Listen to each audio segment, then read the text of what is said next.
And now, welcome to the stage our 2014 contestants competing for Miss Purdue University.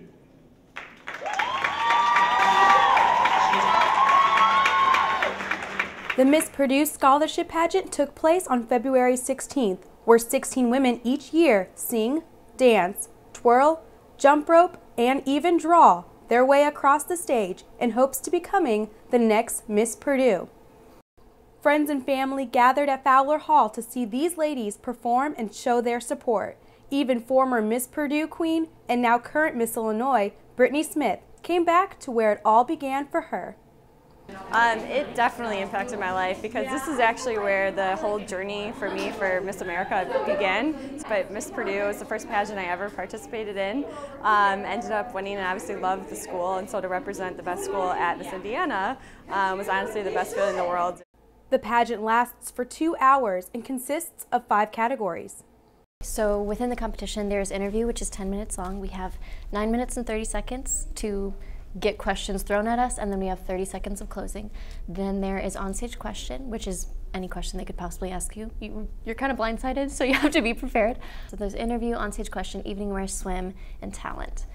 The first time I competed was my freshman year, and I kind of just did it to do it. I was a freshman, obviously didn't really know my way around Purdue, didn't know a whole ton about Purdue, but I also knew that I loved it. So I wanted to get involved, decided Miss Purdue was one of the ways I wanted to do it, loved the experience. The winner not only receives a scholarship, but a chance to compete in something much greater. If I were to win Miss Purdue, even though I've never done pageants before, this is like a qualifier for the Miss Indiana pageant, so I would be able to go on to represent Purdue in Miss Indiana and potentially, would go on to Miss America as Miss Indiana. So if you win Miss Purdue, you then go to Miss Indiana, which means you then go to Miss America, if you would win all of those titles. Most girls spend months preparing, prepping, and adding those last-minute finishing touches to get the ultimate pageant look ready for the judges. However, the girls say this competition is more than just a bunch of hairspray and evening gowns. They seem to think Miss Purdue should be based more on what's inside than outside. I think Miss Purdue should be outgoing, I think she should be approachable, and I think she should be well-spoken. Miss Purdue would be passionate. She would also be really personable. I think approachable is probably the most important because she's representing Purdue, and Purdue's a really welcoming and open community, so you'd want her to be that way. I think ultimately Miss Purdue, it's the whole package. You have the scholarship, you have a talent. You want people to be able to go up to her when they see her and talk to her about Purdue. You have to have a kind and genuine person. And she would have a love and loyalty for Purdue.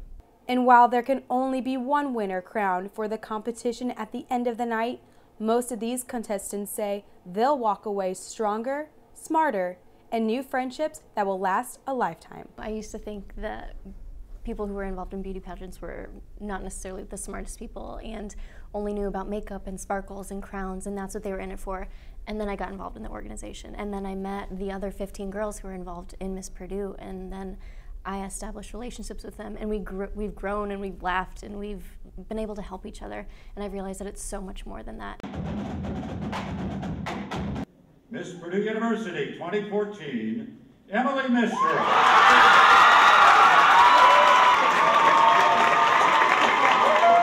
For more information on how to get involved in the Miss Purdue pageant, check out the university's website.